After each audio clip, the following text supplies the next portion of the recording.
প্রিয় দর্শক, আসসালামু আলাইকুম। সবাইকে স্বাগত জানাচ্ছি ইনসেপ্টা স্বাস্থ্য সমাচার অনুষ্ঠানে। এই অনুষ্ঠানটি আয়োজন করেছে দি chest and heart association of Bangladesh. প্রিয় দর্শক, আমরা এই অনুষ্ঠানে বিভিন্ন রোগের কারণ, লক্ষণ, প্রতিকার ও প্রতিরোধ নিয়ে আলোচনা করে থাকি এবং এই আলোচনায় আমাদের সাথে স্টুডিওতে উপস্থিত থাকেন দেশ বরেণ্য বিশেষজ্ঞ চিকিৎসকবৃন্দ। তেমনি আজকে আমাদের মাঝে উপস্থিত আছেন ডাক্তার জালাল মহসিন উদ্দিন স্যার, সহযোগী অধ্যাপক, জাতীয় বক্ষব্যাধি ইনস্টিটিউট ও হাসপাতাল। আজকে আমরা মূলত আলোচনা করব শিশু এবং বয়স্কদের নিউমোনিয়া নিয়ে। স্যার, আপনার কাছে প্রথমেই জানতে চাইব, শিশু এবং বয়স্কদের নিউমোনিয়া অন্যান্যদের নিউমোনিয়ার চেয়ে কি বেশি ঝুঁকিপূর্ণ? নিউমোনিয়া এমন একটি রোগ, এটা যে কোনো বয়সে হতে পারে। সেটা বাচ্চাদের হোক, আমাদের মতো মধ্যবয়সী অথবা বয়স্কদের হোক আর কি।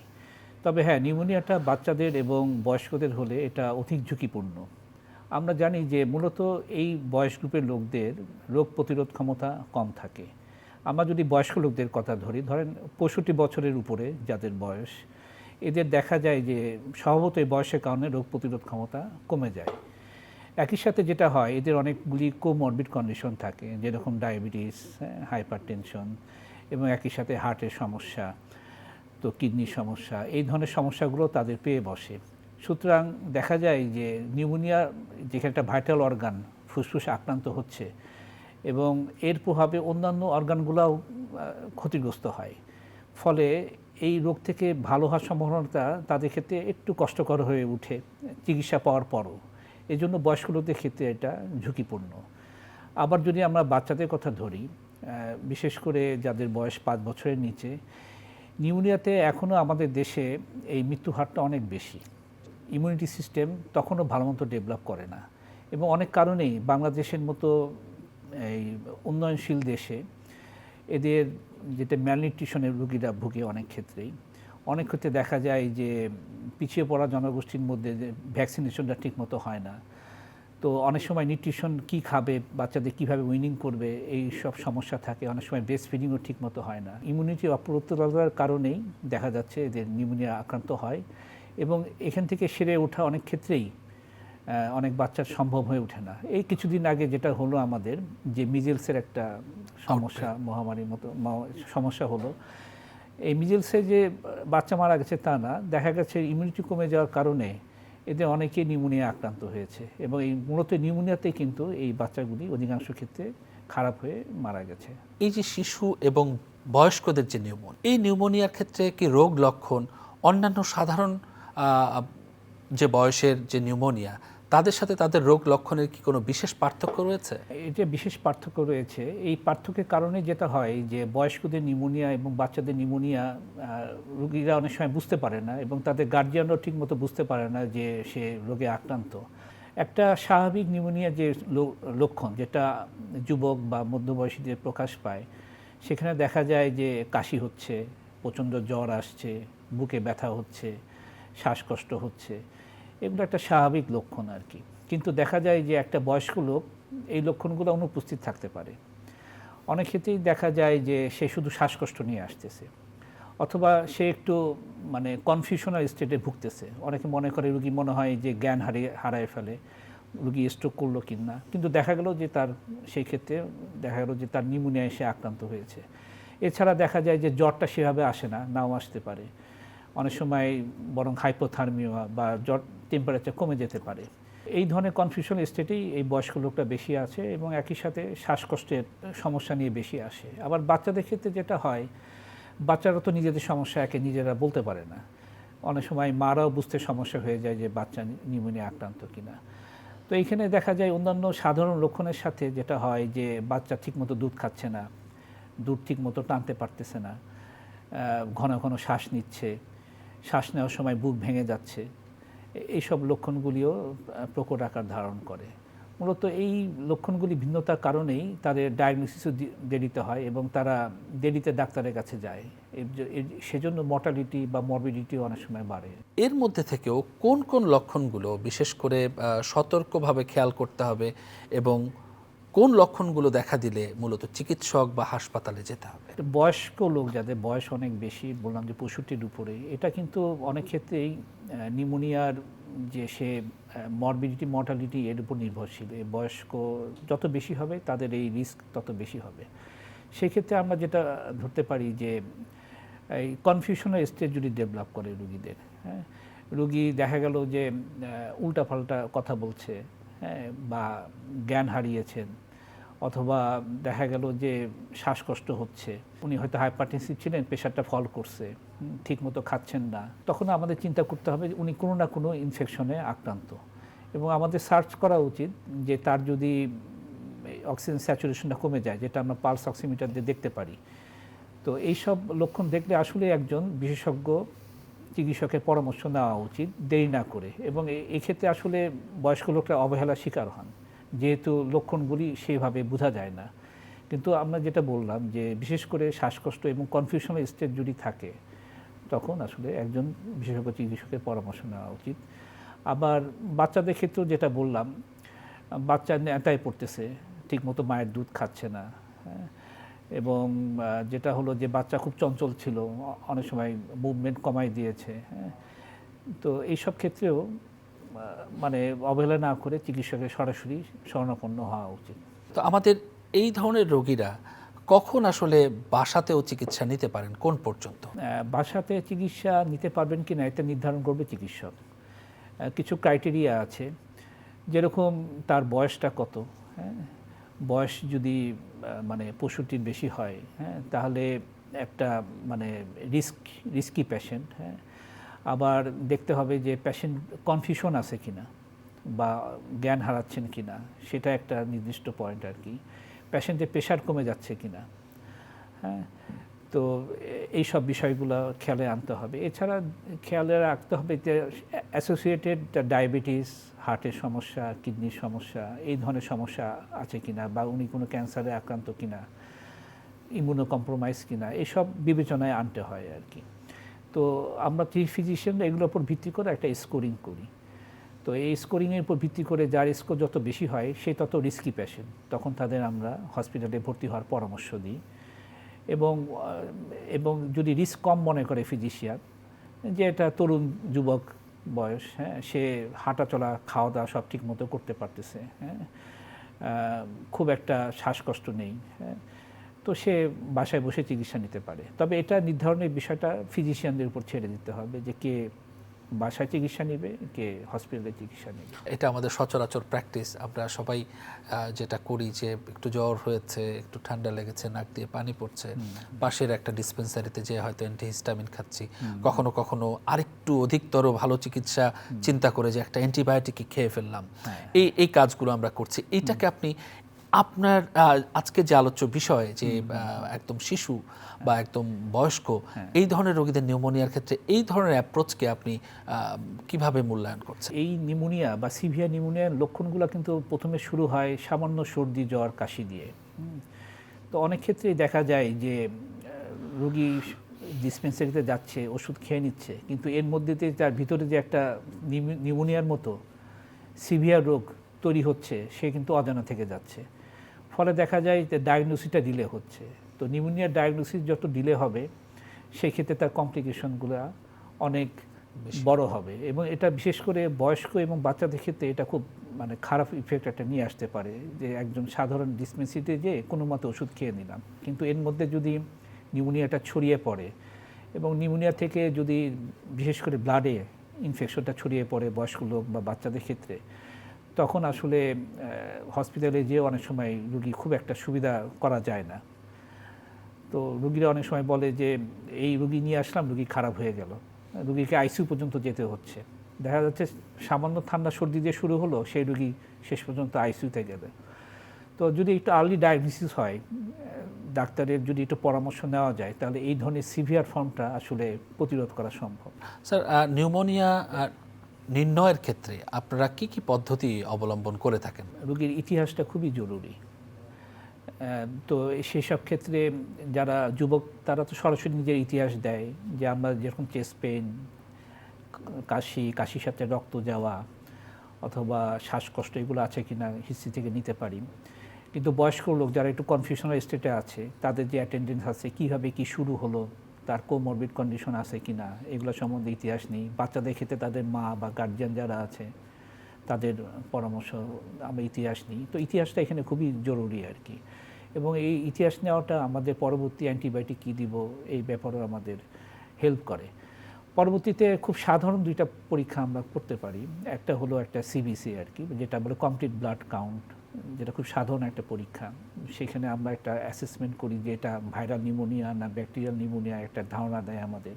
এবং একই সাথে একটা এক্স রে আমরা করতে বলি। এক্স রের মাধ্যমে আমরা যেটা দেখি যে এখানে ফুসফুসে কী পরিমাণ অংশ ইনভলভমেন্ট হয়েছে, হ্যাঁ, ওটা আমরা বুঝতে পারি, বা কোনো কমপ্লিকেশন ডেভেলপ করছে কিনা নিউমোনিয়ার সাথে অন্যান্য বিষয়গুলি। এবং একই সাথে পরবর্তীতে অ্যান্টিবায়োটিক চয়েসের ক্ষেত্রে আমরা স্পুটামের যে কালচার অ্যান্ড সেন্সিটিভিটি, এটা আমরা করে থাকি। তো নিউমোনিয়া ডিটেকশনে আসলে খুব সাধারণ পরীক্ষা লাগে। তবে এটাও ঠিক, যখন এটা জটিল আকার ধারণ করে তখন কিন্তু অনেক পরীক্ষার মধ্যে দিয়ে যেতে হয়। তো আমাদের চয়েস থাকবে, আমরা আর্লি ডায়াগনোসিসে যাব, আর্লি ইন্টারভেনশনে যাব আর কি, চিকিৎসার জন্য, যাতে ওই পর্যায় পর্যন্ত যেতে না হয়। স্যার, অতি সম্প্রতি আমরা দেখলাম যে শিশুদের যে নিউমোনিয়া, মিজেলস আক্রান্ত শিশুরা আলটিমেটলি নিউমোনিয়াতে আক্রান্ত হলেন এবং অনেকের প্রাণনাশের কারণ হলো। তারও যদি আমরা কিছু বছর আগে ফিরে যাই তাহলে আমরা কিন্তু কোভিড মহামারীর সেখানে কিন্তু আসলে সব বয়সী আক্রান্ত হয়েছে। বিশেষত আমরা যেই বয়স নিয়ে কথা বলছি, এক্সট্রিমিটি অফ দ্য এজ, তাদের। তো এই দুইটা বিষয় সম্পর্কে, যে কোভিড মহামারী এবং এই যে মিজেলস, এই দুটোর ক্ষেত্রে আপনার মূল্যায়ন জানতে চাইবো যে আমাদের কি কোনো কিছু করণীয় ছিল কি না, বা ভবিষ্যতে আমাদের আসলে করণীয় কি এই ধরনের ক্যাটাস্ট্রোফগুলোকে প্রিভেন্ট করার জন্য। যেটা দেখা যায় যে যখন একটা মহামারী ছড়িয়ে পড়ে, সাধারণত ফুসফুসে যেসব রোগ আক্রান্ত হয় সেখানে এই মহামারীগুলা ছড়িয়ে পড়ে। তো এখানে যেরকম যদি কোভিডের কথা বলি আর কি, তো কোভিড অনেক ক্ষেত্রে আমরা দেখছি যে প্রথমে আমরা খুব হতাশাগ্রস্ত হয়ে গেছিলাম চিকিৎসার ব্যাপারে, অনেক রোগী মারা যাচ্ছে। তো এটা একটা ভাইরাসজনিত রোগ। এটা যদি মাইল্ড মডারেট ফর্মে হয়, অনেক সময় self limiting, just supportive management দিলে এটা ভালো হয়ে যেত। কিন্তু এখানে যেটা হয় যে super added infection, bacterial infection হয়। যখন ব্যাকটেরিয়াল ইনফেকশন হয় এবং পরবর্তীতে সেপসিস ডেভেলপ করে, এইভাবে কিন্তু অনেক মূল্যবান প্রাণকে আমরা হারিয়েছি। তো এই ক্ষেত্রে মানে ভ্যাকসিনেশনের রোলটা খুব জরুরি ছিল আর কি। যে কোনো এই ধরনের প্যান্ডেমিক বা এপিডেমিক প্রিভেন্টের জন্য আমাদের ভ্যাকসিনেশনটা খুব জরুরি আর কি। পরবর্তী যে মিজেলসে, এখানেও হয়তো যেটা ছিল যে কিছু কিছু ক্ষেত্রে ভ্যাকসিনেশনটা প্রপারলি হয়নি বিগত বছরে। তো সেই ক্ষেত্রে মিজেলসে সরাসরি যে লোক মারা যায় বিষয়টা এরকম না, এখানেও নিউমোনিয়া হয়ে বাচ্চাগুলো মারা গেছে আর কি। তো যেগুলো প্রিভেন্টেবল ছিল আর কি। তো এখানে ভ্যাকসিনেশনটা খুবই ইম্পর্টেন্ট। একই সাথে যে হাইজিন মেনটেন করা আর কি আমাদের। আমরা জানি এই রোগগুলি সাধারণত ড্রপলেটের মাধ্যমে, কফ কাশির মাধ্যমে ছড়ায় আর কি। সেক্ষেত্রে আমরা যদি পার্সোনাল হাইজিন মেনটেন করি, যেরকম হ্যান্ড ওয়াশিং বলা হয়, মাস্ক ব্যবহার করা বলা হয়, হ্যাঁ, তারপরে প্রোটেকশন অফ দ্য আই, তারপরে ভালো নিউট্রিশন মেনটেন করা। তো এই সেলফ কেয়ারের বিষয়গুলো যদি যত্নশীল হই এবং ভ্যাকসিনেশনের ক্ষেত্রে যদি আমরা যত্নশীল হই, তাহলে আমরা আসলে ভবিষ্যতে আরও প্রাণ আমরা রক্ষা করতে পারবো আশা করি। আমরা যে স্পেশাল দুটো এজ গ্রুপ নিয়ে কথা বলছি, শিশু এবং বয়স্ক, এই দুই গ্রুপের ক্ষেত্রে ভ্যাকসিনেশনের জন্য স্পেসিফিক্যালি অ্যাপ্রোচগুলো কী কী রয়েছে সেটা যদি আপনি একটু বলতেন। ভ্যাকসিনেশনের অভাবে একসময় প্রচুর লোক মারা যেত। তো ইপিআই আন্ডারে শিডিউলে যে বাচ্চাদের 6-7টা রোগের বিরুদ্ধে যে ভ্যাকসিনেশন দেওয়া শুরু হয়, মামস, মিজেলস, এইসব বিষয়গুলি, তাতে কিন্তু বাচ্চাদের মৃত্যু ঝুঁকি অনেকখানি কমে গেছে এবং এটা বাচ্চাদের মৃত্যু প্রিভেনশনে যথেষ্ট হেল্প করেছে। বর্তমানে সরকার নিউমোনিয়ার ভ্যাকসিনও এই ইপিআই শিডিউলের মধ্যে যোগ করেছেন। তো কেউ যদি এই ইপিআই শিডিউলটা ভালো মতো ফলো করে গার্জিয়ানরা, তাহলে আমরা কিন্তু এই নিউমোনিয়ার হাত থেকে বাচ্চাদের রক্ষা করতে পারবো এবং আন্ডার 5 যে বাচ্চা এখনও আমাদের ডেথ রেট যথেষ্ট হাই, সেটা আমরা প্রিভেন্ট করতে পারবো আর কি। আর একই সাথে যেরকম আমরা বলি যে শাল দুধ মায়ের, ব্রেস্ট ফিডিং, এটা একটা ভালো ইমিউনিটি হিসাবে বাচ্চাদের ইমিউনিটি দেয়। এটা যদি আমরা মাদের উৎসাহিত করতে পারি ব্রেস্ট ফিডিংয়ে এবং তাকে শাল দুধ দেওয়ার ব্যাপারে, তো এটাও আমরা নিউমোনিয়া প্রিভেন্ট করতে পারবো। এছাড়া সরকার মাঝে মাঝে ভিটামিন এ ক্যাপসুল যে ক্যাম্পেইন করে, এটাও কিন্তু এই ধরনের রোগগুলিকে প্রিভেন্ট করতে পারে। তো এগুলোকে আমরা আরও উৎসাহিত করব আর কি। আর বয়স্করা সবসময় রিস্কি আর কি, যেহেতু তাদের অনেক ধরনের কোমরবিড কন্ডিশন থাকে। তো এই সেক্ষেত্রেও আমরা অন্যান্য ভ্যাকসিনের সাথে যেরকম নিউমোনিয়ার যে ভ্যাকসিন পাওয়া যায় সেটা আমরা উৎসাহিত করব। একই সাথে ইনফ্লুয়েঞ্জা ভ্যাকসিন, সাধারণত দেখা যায় যে ইনফ্লুয়েঞ্জা সাধারণত আমরা ভাবি যে সামান্য সর্দি জ্বর কাশি এগুলো হচ্ছে, কিন্তু এইটাই কিন্তু পরবর্তীতে ব্যাকটেরিয়াল নিউমোনিয়া ডেকে নিয়ে আসতে পারে অনেক ক্ষেত্রেই আর কি। তো এই ইনফ্লুয়েঞ্জা ভ্যাকসিন দেওয়া এবং একই সাথে নিউমোনিয়ার ভ্যাকসিন দেওয়া এই বিষয়গুলোকে আমরা উৎসাহিত করব। রোগী বা রোগীর স্বজনরা জিজ্ঞেস করে থাকেন যে আমি কি কি খাবার খেলে নিউমোনিয়ার ঝুঁকি কমবে বা কি কি খাবার খেলে আমি সুস্থ হব? আমরা যেটা বলবো যে বাচ্চাদের কথা আমি আগে আলোচনা করছিলাম যে মাদের ব্রেস্ট ফিডিংয়ে উৎসাহিত করা। প্রথম 6 মাস শুধু মাকে আপনি ব্রেস্ট ফিড করাবেন এবং জন্মের পর যে শাল দুধ দেওয়া হয় সেই ব্যাপারে তাকে উৎসাহিত করা। এবং সাধারণত 6 মাসের পর যে বাচ্চাদের উইনিং বলে আর কি, তো সেই ক্ষেত্রে বাসার যে সাধারণ খাবার আমরা যেটা খাই, যে খিচুড়ি, তারপরে শাক সবজি, ডিম, মাছ, মাংস, যে সাধারণ যে খাবার আছে এই খাবারে তাকে যদি অভ্যস্ত করা যায় তাহলে এটা একটা যথার্থ ইমিউনিটিটাকে ইনশাল্লাহ দিবে আর রোগ প্রতিরোধের ক্ষেত্রে।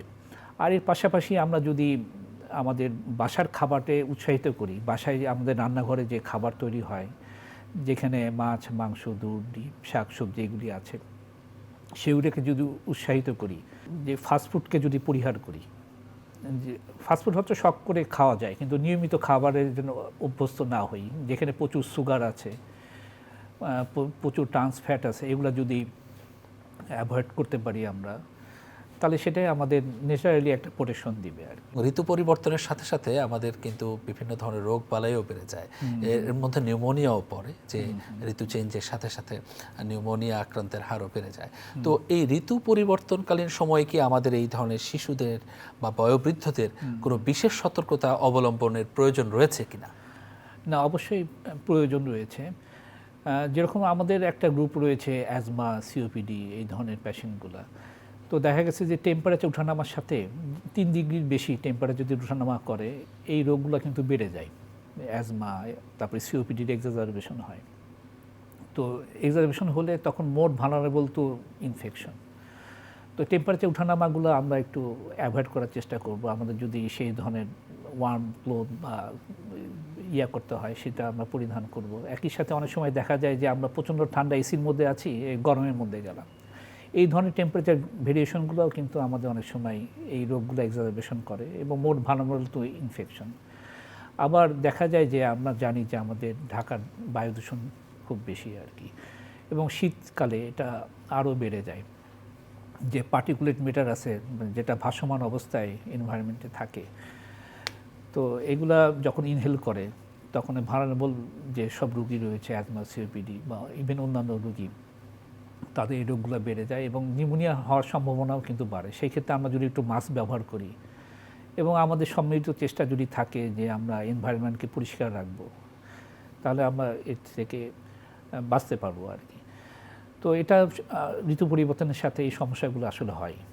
এই ক্ষেত্রে আসলে বিশেষ করে বাচ্চা এবং বয়স্কদের আমরা প্রোটেকশনের মধ্যে রাখবো। দরকার হলে যে ইনফ্লুয়েঞ্জা ভ্যাকসিন আছে, ইনফ্লুয়েঞ্জার আউটব্রেক হওয়ার আগে ইনফ্লুয়েঞ্জার ভ্যাকসিন নিব, এভাবে আমরা আমাদের সেভ করতে পারি। শেষ পরামর্শ জানতে চাইব সার্বিক এই শিশু এবং বয়স্কদের নিউমোনিয়া নিয়ে আমাদের দর্শকদের উদ্দেশ্যে আপনার যদি কোনো সার্বিক পরামর্শ থাকে সেটা। নিউমোনিয়ার লক্ষণগুলি কি, নিউমোনিয়া কি কি কমপ্লিকেশন হয়, এবং সামান্য সর্দি কাশি থেকে শুরু করে আইসিইউ পর্যন্ত ভর্তি হওয়া লাগতে পারে। সুতরাং আমরা নিউমোনিয়া সম্বন্ধে সচেতন হই এবং আমরা যে সচরাচর যে ডিসপেন্সারিতে যে ওষুধ খেয়ে ফেললাম এই বিষয়টা আমরা পরিহার করি, তাহলে আমরা এই ধরনের বিপজ্জনক পর্যায়ে আমরা পৌঁছব না। অনেক ধন্যবাদ স্যার। প্রিয় দর্শক, এতক্ষণ আমরা শুনছিলাম শিশু এবং বয়স্কদের নিউমোনিয়া সম্পর্কে। স্যার যেমনটি বলছিলেন, শিশু এবং বয়স্কদের নিউমোনিয়া মারাত্মক ঝুঁকিপূর্ণ এবং জীবন বিপন্নের কারণও হতে পারে। তাই তাদের জন্য দরকার এক্সট্রা কেয়ার এবং অনেক বেশি সতর্ক থাকা। স্যার যেমনটি বলছিলেন সেই সকল নিয়মগুলো মেনে চললে আমরা অবশ্যই তা প্রতিরোধ করতে পারবো এবং নির্মূল করতে পারবো। সবাইকে আগামী পর্ব দেখার অগ্রিম আমন্ত্রণ জানিয়ে আজ এ পর্যন্তই। ভালো থাকুন, সুস্থ থাকুন, নিরাপদেই থাকুন। খোদা হাফেজ।